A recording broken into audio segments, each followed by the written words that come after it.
എടിപ്പോളി Shri Jason വിധേയത്തിൽ Shri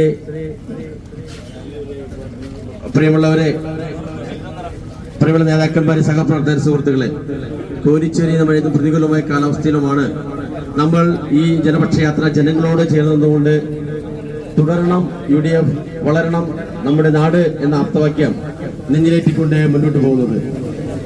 പ്രതിസന്ധി കാലഘട്ടം നമുക്കറിയാം. ഇവിടെ ഭരണത്തിന് നേതൃത്വം കൊടുക്കുന്ന കേന്ദ്ര സംസ്ഥാന സർക്കാരുകൾ ജനങ്ങളെ പ്രതിസന്ധിയിലാക്കിക്കൊണ്ട് മുന്നോട്ട് പോകുന്ന ഈ സമയത്ത് നമ്മൾ ഈ ചെറിയ മഴ പ്രതിസന്ധി ഘട്ടമെന്ന് നമുക്ക് മനസ്സിൽ കൊണ്ടു നടക്കാൻ സാധിക്കുകയില്ല. അത് ഈ മഴയെ നമ്മൾ അവഗണിച്ചുകൊണ്ട് നമ്മളെ സധൈര്യം മുന്നോട്ട് പോയി ഈ ജനപക്ഷയാത്ര ജനങ്ങളിലേക്ക് എത്തിച്ച് കറുകുറ്റിയുടെ മണ്ണിൽ UDFന് സ്ഥായിയായിട്ടുള്ള സ്ഥാനമുണ്ട് എന്ന് വരുത്തി തീർക്കുന്ന തരത്തിലേക്കുള്ള അടുക്കും ചുട്ടിയോടുകൂടി ജനപക്ഷ യാത്രയാണ് നമ്മൾ ഉദ്ദേശിക്കുന്നത്.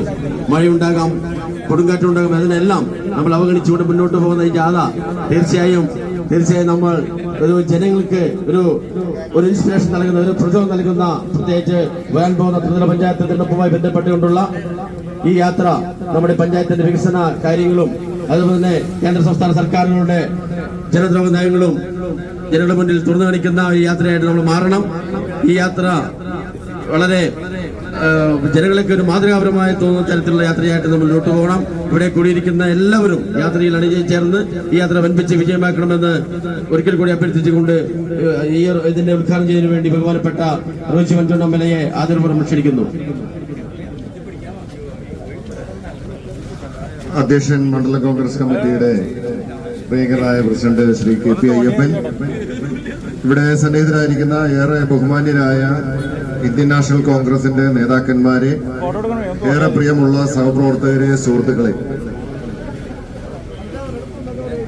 കഴിഞ്ഞ 10 വർഷത്തോളമായി കേരളത്തിൽ അധികാരത്തിലിരിക്കുന്ന ഇടതുപക്ഷ ജനാധിപത്യ മുന്നണി ഗവൺമെന്റിന്റെ ജനദ്രോഹ നയങ്ങളിൽ ദുരിതമനുഭവിക്കുന്ന സാധാരണക്കാരായിട്ടുള്ള കേരളത്തിലെ ജനങ്ങളുടെ വികാരവും ഏറ്റെടുത്തുകൊണ്ടാണ് മണ്ഡലം കോൺഗ്രസ് കമ്മിറ്റികളുടെ നേതൃത്വത്തിൽ ഇത്തരത്തിൽ പദയാത്രകൾ കേരളത്തിലെമ്പാടും സംഘടിപ്പിക്കുന്നത്. നമുക്കറിയാം, സമസ്ത മേഖലയിലും പരാജയപ്പെട്ട ഒരു ഗവൺമെന്റാണ് ഇന്ന് കേരളത്തില് അധികാരത്തിലിരിക്കുന്നത്. എല്ലാത്തിനും വില വർദ്ധിപ്പിച്ച് സാധാരണക്കാരന് ജീവിക്കാൻ സാധിക്കാത്ത നിലയിലേക്ക് കേരളത്തിലെ സ്ഥിതിഗതികൾ മാറിയിരിക്കുകയാണ്. വൈദ്യുതി ചാർജ്, വെള്ളക്കരം, വീട്ടുകരം, കെട്ടിട നികുതി, ഭൂനികുതി, അങ്ങനെ സകലമാന സാധനങ്ങൾക്കും പലതവണ വില വർദ്ധിപ്പിച്ചിട്ടുള്ള ഒരു സർക്കാരാണ്. സാധാരണക്കാരന് നിത്യോപയോഗ സാധനങ്ങളുടെ വിലവർദ്ധനവ് മൂലം ജീവിക്കാൻ സാധിക്കാത്ത നിലയിലേക്ക് കേരളത്തിൽ കാര്യങ്ങൾ എത്തി നിൽക്കുകയാണ്. എന്നാൽ അതേ സമയത്ത് തന്നെ കേരളത്തില് എടുത്തു പറയത്തക്ക യാതൊരു വികസന പ്രവർത്തനങ്ങളും നടത്തുവാനായിട്ട് ഈ ഗവൺമെന്റിന് കഴിഞ്ഞിട്ടില്ല എന്നുള്ളതാണ് പച്ചയായ യാഥാർത്ഥ്യം. പ്രിയപ്പെട്ട ഉമ്മൻചാണ്ടി ഗവൺമെന്റിന്റെ കാലഘട്ടത്തിൽ ആവിഷ്കരിച്ച് നടപ്പിലാക്കിയ പദ്ധതികൾ പോലും അത് സമയബന്ധിതമായി പൂർത്തീകരണത്തിലേക്ക് എത്തിക്കുവാനായിട്ട് ഈ ഗവൺമെന്റിന് കഴിഞ്ഞിട്ടില്ല. ഇത്രയും കാലം 10 വർഷം അധികാരത്തിലിരുന്നതിന് ശേഷം എന്താണ് ഈ ഗവൺമെന്റിന്റെ ഭരണ നേട്ടം എന്ന് ചോദിച്ചാൽ അവർക്ക് പറയാനുള്ളത് ഒരു വിഴിഞ്ഞം പദ്ധതിയാണ്. വിഴിഞ്ഞം പദ്ധതി പ്രിയപ്പെട്ട ഉമ്മൻചാണ്ടി ഗവൺമെന്റിന്റെ സൃഷ്ടിയാണ്.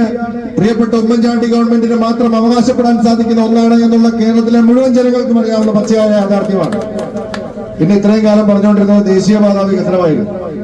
ദേശീയപാതാ വികസനത്തെ കുറിച്ച് അമ്മായിയപ്പനും മരുമകനും ഒക്കെ എല്ലാ ദിവസവും ഫേസ്ബുക്കിൽ പോസ്റ്റും റീലും ഷൂട്ടിങ്ങും ഒക്കെ നടത്തി. ഒടുവിൽ 2 മഴ പെയ്തപ്പോ ആ ദേശീയപാത താഴെ പോയി കഴിഞ്ഞപ്പോ താഴെ പോയ ഭാഗം കേന്ദ്ര സർക്കാരിന്റെയും മേലെ നിൽക്കുന്ന ഭാഗവും സംസ്ഥാന സർക്കാരിന്റെയും എന്നാണ് ഇപ്പോൾ അമ്മായിയച്ഛനും മരുമകനും ഒക്കെ പറഞ്ഞുകൊണ്ടിരിക്കുന്നത്. അപ്പോ ഇത്തരത്തിൽ കേരളത്തിൽ എടുത്തു പറയത്തക്ക യാതൊരു വികസന പ്രവർത്തനങ്ങളും നടത്താൻ സാധിക്കാത്ത 10 വർഷമാണ് കേരളത്തിൽ കടന്നുപോയത് എന്ന് നമുക്കറിയാം. അതുപോലെ തന്നെ ഈ 10 വർഷക്കാലവും എങ്ങനെ പാർട്ടിക്കാർക്കും സ്വന്തക്കാർക്കും പണമുണ്ടാക്കാമെന്ന് ആലോചന നടത്തി കേരളം കൊള്ളയടിക്കുകയും ചെയ്തിട്ടുള്ള ഒരു ഗവൺമെന്റാണ്. നാട് മുഴുവൻ കൊള്ള നടത്തി.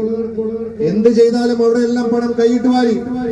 കോവിഡ് വന്നപ്പോ അതിന്റെ പേരിൽ PPE കിറ്റിന്റെ പേരിലും അതുപോലെ തന്നെ ഗ്ലൗസ് മേടിച്ചതിന്റെ പേരിലും സകലമാന സാധനങ്ങളുടെയും പേരിൽ ആയിരക്കണക്കിന് കോടി രൂപ കമ്മീഷൻ അടിച്ച ഗവൺമെന്റാണ്. പ്രളയം വന്നു. ആ പ്രളയം വന്നപ്പോൾ പ്രളയത്തിന്റെ ഫണ്ടിൽ പോലും കൈയിട്ട് വാരിയിട്ടുള്ള ഒരു സർക്കാരും സഖാക്കന്മാരുമാണ് കേരളത്തിൽ അധികാരത്തിലിരിക്കുന്നത്. അങ്ങനെ എല്ലാത്തിന്റെയും പേരിൽ കൊള്ള നടത്തി നാട് മുഴുവൻ കട്ടു. നാട് മുഴുവൻ കട്ടതിന് ശേഷം ഇപ്പോ അമ്പലങ്ങളിലും ആരാധനാലയങ്ങളിലും കക്കാൻ ഇറങ്ങിയിരിക്കുന്നതിന്റെ കഥകൾ ഒന്നൊന്നായി കേരളം ഇപ്പോൾ കേട്ടുകൊണ്ടിരിക്കുകയാണ്. അതാണ് നമ്മൾ ശബരിമലയിൽ കണ്ടത്. പരിപാവനമായ ശബരിമലയിൽ അവിടുത്തെ ദ്വാരപാലക ശില്പങ്ങൾ സ്വർണ്ണപ്പാളി ഇളക്കി എടുത്തുകൊണ്ട് പോയി വലിയ ഗൂഢാലോചന നടത്തി അവിടെ സ്വർണം ഉരുക്കിയെടുക്കുകയും ആ ദ്വാരപാല ശില്പം പോലും ആർക്കോ മറച്ചു വിറ്റു എന്ന് പറഞ്ഞിരിക്കുന്നത് നമ്മളല്ല, അത് കേരള ഹൈക്കോടതിയാണ് പറഞ്ഞിരിക്കുന്നത്. അതിന്റെ വിശദാംശങ്ങളിലേക്ക് പോയാൽ ഞെട്ടിക്കുന്ന സംഭവങ്ങളാണ് നമുക്ക് കാണാൻ സാധിക്കുന്നത്. 1999 ഈ ശബരിമലയിലെ ദ്വാരപാലക ശില്പങ്ങളിൽ ഗോൾഡ് പ്ലേറ്റിംഗ്, ഗോൾഡ് പാളികൾ, സ്വർണ്ണപ്പാളികൾ സ്ഥാപിക്കുന്നത് ശബരിമലയിൽ വെച്ചാണ്. 99 ഈ ദ്വാരപാലക ശില്പങ്ങളിൽ ഗോൾഡ് പ്ലേറ്റിംഗ് നടത്തുവാനായി, ശബരിമലയിൽ വെച്ച് തന്നെ നടത്താനായി അന്ന് ഈ നാട്ടിൽ സംവിധാനമുണ്ട്, സാങ്കേതിക വിദ്യയുണ്ട്. അങ്ങനെ 99 ശബരിമലയിൽ വെച്ച് നടത്തിയ ആ പൂശിയ സ്വർണ്ണപ്പാളികൾ അതിന്റെ നിറം മങ്ങി പോളിഷ് ചെയ്യാൻ വേണ്ടി ചെന്നൈയിൽ കൊണ്ടുപോകുന്നതാണ്. മനസ്സിലായോ? ഈ നാട്ടില് ഏത് സ്വർണ്ണപ്പണിക്കാരനോട് പറഞ്ഞാലും അവർ വന്ന് സ്വർണത്തിന്റെ കളർ മങ്ങിപ്പോയത് പൂശിത്തരും. ഇവിടെ കരൂറ്റിയിലുള്ള സ്വർണ്ണപ്പണിക്കാരോട് പറഞ്ഞാൽ ചെയ്തു തരും. എവിടെയാണ് വേണം വന്നെങ്കിൽ വന്ന് ചെയ്തു തരും. അപ്പോ ശബരിമലയിൽ വെച്ച് 99 അവിടെ ദ്വാരപാലക ശില്പങ്ങളിൽ അവിടെ വെച്ച് സ്ഥാപിച്ച ഈ സ്വർണ്ണപ്പാളികൾ അത് നിറം ഭംഗിയെന്ന് പറഞ്ഞ് പോളിഷ് ചെയ്യാൻ വേണ്ടി ചെന്നൈക്ക് കൊണ്ടുപോവുകയാണ്. എന്തിനാ കാര്യം? കക്കാൻ വേണ്ടി കൊണ്ടുപോയതാണ്. കാരണം ശബരിമലയിൽ വെച്ച് പൂശിയാൽ ആ സ്വർണം ഒരുക്കിയെടുക്കാൻ പറ്റില്ല. അപ്പൊ ഇവിടെ എങ്ങും ഇല്ലാഞ്ഞിട്ട് ചെന്നൈയിൽ കൊണ്ടുപോയി പൂശണമെന്ന് പറഞ്ഞു. അങ്ങനെ ഇത് ചെന്നൈയിലേക്ക് കൊണ്ടുപോകാൻ പദ്ധതിയിടുകയാണ്. ചെന്നൈയിലേക്ക് കൊണ്ടുപോകാൻ പദ്ധതിയിട്ടപ്പോൾ തിരുവാഭരണ കമ്മീഷണർ ഉൾപ്പെടെ പറഞ്ഞു ഇത് കൊണ്ടുപോകേണ്ട കാര്യമില്ല, ഇവിടെ വെച്ച് തന്നെ ചെയ്താൽ മതിയെന്ന്. തിരുവാഭരണ കമ്മീഷൻ അങ്ങനെ ഉത്തരവ് കൊടുത്തിട്ടും ദേവസ്വം ബോർഡും സർക്കാരിലെ ഉന്നതരും അവരുടെ സമ്മർദ്ദത്തിന്റെ ഫലമായിട്ടാണ് ആ തിരുവാഭരണ കമ്മീഷണർ രണ്ടാമത് മാറ്റിക്കൊടുക്കുന്നു. ചെന്നൈക്ക് കൊണ്ടുപോകാൻ അനുമതി കൊടുക്കുകയാണ്. അതായത് ആദ്യം ചെന്നൈക്ക് കൊണ്ടുപോകാൻ പാടില്ല എന്ന് തിരുവാഭരണ കമ്മീഷണർ പറഞ്ഞ ഉത്തരവ്, ആ ഉത്തരവ് മാറ്റി എഴുതിച്ചത് ഈ സ്വർണം കടത്താൻ വേണ്ടി, ഈ സ്വർണം ഒരുക്കിയെടുക്കാൻ വേണ്ടി നടത്തിയ ഗൂഢാലോചനയുടെ ഭാഗമായി അതിന്റെ പിന്നിൽ വലിയ കരങ്ങൾ പ്രവർത്തിച്ചതുകൊണ്ട്, വലിയ രാഷ്ട്രീയ സമ്മർദ്ദം ഉണ്ടായതുകൊണ്ട്, സർക്കാരിലെ ഉന്നത ഇടപെട്ടുകൊണ്ടാണ് അത് ചെന്നൈയിലേക്ക് കൊണ്ടുപോകാനായിട്ട് പദ്ധതിയിടുന്നത്. ചെന്നൈയിലേക്ക് കൊണ്ടുപോകാൻ മാത്രമല്ല ചെയ്തത്, സ്വർണ്ണം ഒരുക്കിയെടുക്കുക മാത്രമല്ല ചെയ്തത്. നമ്മൾ കാര്യങ്ങൾ തിരിച്ചറിയണം. പല ആളുകളും വിചാരിച്ചിരിക്കുന്നത് ഏതാണ്ട് 3 കിലോ സ്വർണം ഇതിനകത്ത് ഒരു 4 കിലോ സ്വർണം ഒരുക്കിയെടുത്തു എന്ന് മാത്രമാണ്. അത് മാത്രമല്ല, ചെന്നൈയിൽ ഇവിടെ നിന്നും ശബരിമലയിൽ നിന്നും ഇത് ചെന്നൈയിൽ എത്താൻ വേണ്ടി എടുത്തത് 39 ദിവസം. നടന്നുപോയ അത്ര ദിവസം വേണ്ട. എന്തിനാണ് 39 ദിവസം എടുത്തത്? 2 കാര്യങ്ങളാണ് അവിടെ നടന്നിരിക്കുന്നത്. ഒന്ന്, ഇത് പ്രത്യേക ലായനിയിലിട്ട് ഈ സ്വർണം ഒരുക്കിയെടുത്തു. സ്വർണം ഒരുക്കിയെടുത്തു എന്ന് മാത്രമല്ല, ഈ ദ്വാരപാലക ശില്പങ്ങൾ രാജ്യത്തിന്റെ പല ഭാഗങ്ങളിൽ കൊണ്ടുപോയി, ചെന്നൈയിൽ, ബാംഗ്ലൂരിൽ കൊണ്ടുപോയി, ഹൈദരാബാദിൽ കൊണ്ടുപോയി, പല പ്രമുഖരുടെയും വീടുകളിൽ കൊണ്ടുപോയി. എന്തിനാ കൊണ്ടുപോയത്? അവരുടെയൊക്കെ വീടുകളിൽ കൊണ്ടുപോയി ഇത് പൂജ നടത്തി കോടിക്കണക്കിന് രൂപ അതിന്റെ പേരിൽ മേടിച്ചിട്ടുണ്ട്. നിങ്ങൾ ചിന്തിക്കണം, ശബരിമലയിലെ ദ്വാരപാലക ശില്പങ്ങൾ വീടുകളിൽ കൊണ്ട് പൂജ നടത്തിയാൽ കോടികൾ കൊടുക്കാൻ തയ്യാറായിട്ടുള്ള നിരവധി ആളുകൾ, കോടീശ്വരന്മാർ ഈ രാജ്യത്തെ പല ഭാഗങ്ങളിലുണ്ട്. ഇത് നമ്മുടെ തിരുസ്വരൂപം പെരുന്നാൾ വരുമ്പോൾ വർഷത്തിലൊരിക്കലാണ് പുറത്തിറക്കുന്നത്, അല്ലേ?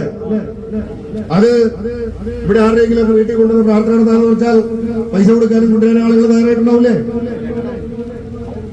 അപ്പൊ പിന്നെ ശബരിമലയിലെ ദ്വാരപാലക ശില്പങ്ങൾ എന്തിനാണ് ബാംഗ്ലൂരിൽ കൊണ്ടുപോയത്, ഹൈദരാബാദിൽ കൊണ്ടുപോയത്? ഇത് കൊണ്ടുപോയി പല ആളുകളുടെ അടുത്ത് കൊണ്ട് അതിന്റെ പേരിലും കാശ് മേടിച്ചു. അതിനാണ് 39 ദിവസം എടുത്തത്. അത് മാത്രവുമല്ല, ഈ ദ്വാരപാലക ശില്പങ്ങൾ തിരിച്ചു കൊണ്ടുവന്നത് അതിന്റെ തൂക്കം ഹൈക്കോടതി പരിശോധിച്ചപ്പോഴാണ് മനസ്സിലായത് തൂക്കത്തിൽ വ്യത്യാസം എന്ന് പറഞ്ഞാൽ യഥാർത്ഥ ദ്വാരപാലക ശില്പങ്ങൾ തന്നെ ആർക്കോ മറച്ചു വിറ്റു എന്ന് വേണം അനുമാനിക്കാൻ എന്ന് പറഞ്ഞത് കോൺഗ്രസോ UDF അല്ല, കേരള ഹൈക്കോടതിയാണ് പറഞ്ഞത്. എന്ന് പറഞ്ഞാൽ ഈ സർക്കാരിന്റെ കാലത്ത് അമ്പലങ്ങളിലും ആരാധനാലയങ്ങളിലും പോലും കളവ് നടത്താൻ മടിയില്ലാത്ത കാട്ടുകള്ളന്മാരാണ് ഇന്ന് കേരളം ഭരിക്കുന്നത് എന്ന യാഥാർത്ഥ്യമാണ്. അത് മാത്രമാണ് നടന്നത്. ഇത് 2017 2019 ഇത് കൊണ്ടുപോയി മറച്ചു വെച്ചു, സ്വർണ്ണം ഒരുക്കിയെടുത്തു. അതിനുശേഷം വീണ്ടും 2024 വീണ്ടും ഇത് കൊണ്ടുപോകാൻ 25 ഇത് വീണ്ടും കൊണ്ടുപോകാനുള്ള പദ്ധതി ഇട്ടു. കാരണം എന്താ, 2019 ഇത് കൊണ്ടുപോയപ്പോ കുറെ സ്വർണവും കിട്ടി, ഇഷ്ടംപോലെ കാശും കിട്ടി, ആരും പിടിച്ചില്ല. അതുകൊണ്ട് 2025 അതേ കച്ചവടം നടത്താൻ വേണ്ടിയിട്ട് ഇതേ ഉണ്ണികൃഷ്ണൻ പോറ്റിയ ഉൾപ്പെടെ ദേവസ്വം ബോർഡ് സന്നദ്ധമായി കൊണ്ടുവന്നപ്പോഴാണ് ഹൈക്കോടതി ഈ വിശദാംശങ്ങളൊക്കെ പരിശോധിച്ചപ്പോൾ ഈ കളവിന്റെ ചുരുള് കേരളത്തിന് മുമ്പിൽ, ലോകത്തിന് മുമ്പിൽ വെളിവാകുന്നത്. അപ്പൊ അമ്പലങ്ങളെ പോലും വെറുതെ വിടൂല, ആരാധനാലയങ്ങളെ പോലും വെറുതെ വിടൂല. അതായത് കുറുവാ സംഘവും വീരപ്പനും ഒക്കെ ഒരു പ്രത്യേകതയുണ്ട്. അവർ അമ്പലങ്ങളിലും ആരാധനാലയങ്ങളിലും കയറി കക്കൂല, കാരണം അവർ വിശ്വാസികളാണ്. കമ്മ്യൂണിസ്റ്റുകാര്, ഈ സഖാക്കന്മാര് വിശ്വാസികളല്ലാത്തത് കൊണ്ട് അവർ അമ്പലങ്ങളിലും കയറി കക്കും. നാളങ്ങളിൽ നിങ്ങൾ ഓർത്തു വെച്ചോ, അവസരം കിട്ടിയാൽ പള്ളിയിലും കയറി കക്കും, മസ്ജിദിലും കയറി കക്കും. പാർട്ടിക്കാരൊക്കെ ഇപ്പൊ എല്ലാ കമ്മിറ്റികളിലും, പള്ളി കമ്മിറ്റിയിലും അമ്പല കമ്മിറ്റിയിലും എല്ലാ കമ്മിറ്റിയിലും കയറണമെന്നാണ് ഏരിയ കമ്മിറ്റി, ലോക്കൽ കമ്മിറ്റി നിർദ്ദേശം കൊടുത്തിരിക്കുന്നത്. അവരാരും പള്ളി കമ്മിറ്റികളിൽ വരുന്നത് ഒരു പള്ളിയെയും ഒരു അമ്പലത്തെയും ഉദ്ധരിക്കാൻ വേണ്ടിയിട്ടല്ല. അവിടെ നിന്നും എന്തെങ്കിലും അടിച്ചു മാറ്റാൻ സാധിക്കുമെങ്കിൽ അതും കൂടെ ഇങ്ങ് പോരട്ടെ എന്ന് വിചാരിച്ചുകൊണ്ട് കക്കാനായിട്ട് ഇറക്കി പുറപ്പെട്ടിരിക്കുന്ന ഒരു സംഘമാണ് ഇന്ന് കേരളം ഭരിച്ചുകൊണ്ടിരിക്കുന്നത്. ഇപ്പോൾ ആ കൊള്ള സംഘത്തിനെതിരായിട്ടുള്ള ജനങ്ങളുടെ പ്രതിഷേധമാണ് മണ്ഡലം കോൺഗ്രസ് കമ്മിറ്റിയുടെ നേതൃത്വത്തിൽ ഇവിടെ നമ്മൾ നടത്തുന്നത്. അതുപോലെ തന്നെ കഴിഞ്ഞ 5 വർഷക്കാലം കറുകുറ്റി പഞ്ചായത്തിനെ സംബന്ധിച്ചിടത്തോളം ഈ പഞ്ചായത്തിലെ നിരവധിയായിട്ടുള്ള വികസന പ്രവർത്തനങ്ങൾക്ക് നേതൃത്വം കൊടുത്ത ഒരു ഭരണസമിതിയാണ് കറുകുറ്റി പഞ്ചായത്തിലുള്ളത് എന്ന് പറയുന്നതിൽ വളരെയേറെ സന്തോഷമുണ്ട്, അഭിമാനമുണ്ട്. എത്രയധികം കാര്യങ്ങൾ ഈ പഞ്ചായത്തുമായി ബന്ധപ്പെട്ടുകൊണ്ട് ചെയ്യുവാനായിട്ട് ഈ ഭരണസമിതിയുടെ നേതൃത്വത്തിൽ സാധിച്ചിട്ടുണ്ട്. അപ്പോൾ ഈ വിഷയങ്ങൾ ഏറ്റെടുത്തുകൊണ്ട് ഈ പദയാത്രയ്ക്ക് നേതൃത്വം കൊടുക്കുന്ന മണ്ഡലം കോൺഗ്രസ് കമ്മിറ്റിയുടെ പ്രസിഡന്റ് ശ്രീ KP അയ്യപ്പന്റെ നേതൃത്വത്തിലുള്ള ഈ മണ്ഡലത്തിലെ മുഴുവൻ കോൺഗ്രസിന്റെ നേതാക്കന്മാരെയും സംഘപ്രവർത്തകരെയും ഇവിടെ എത്തിച്ചേർന്ന മുഴുവൻ ആളുകളെയും ഒരിക്കൽ കൂടി അഭിവാദ്യം ചെയ്യുന്നു. ഈ മഴയും പ്രതികൂല കാലാവസ്ഥയാണെങ്കിലും ഈ പദയാത്രയിൽ എത്തിച്ചേർന്ന നിങ്ങൾ എല്ലാവരും ആദ്യാവസാനം പങ്കെടുത്ത് ഈ നാട്ടിലെ ജനങ്ങളുടെ വികാരം ഏറ്റെടുത്തുകൊണ്ട് വരാൻ പോകുന്ന തെരഞ്ഞെടുപ്പിൽ ജനങ്ങളുടെ ശക്തമായ വിധിയെഴുത്ത് ഈ സർക്കാരിനെതിരെ ഉണ്ടാകുവാൻ വേണ്ടി ജനങ്ങളുടെ വികാരം ഏറ്റെടുത്തുകൊണ്ട് ഈ പദയാത്രയുമായി നിങ്ങൾ മുന്നോട്ട് പോകണം. ഇവിടെ എത്തിച്ചേർന്ന നിങ്ങൾ എല്ലാവരെയും ഒരിക്കൽ കൂടി അഭിവാദ്യം ചെയ്തുകൊണ്ട് ഇത് ഉദ്ഘാടനം ചെയ്ത് അറിയിക്കുന്നു. നിങ്ങൾക്ക് നമസ്കാരം. ജയ് ഹിന്ദ്, ജയ് കോൺഗ്രസ്.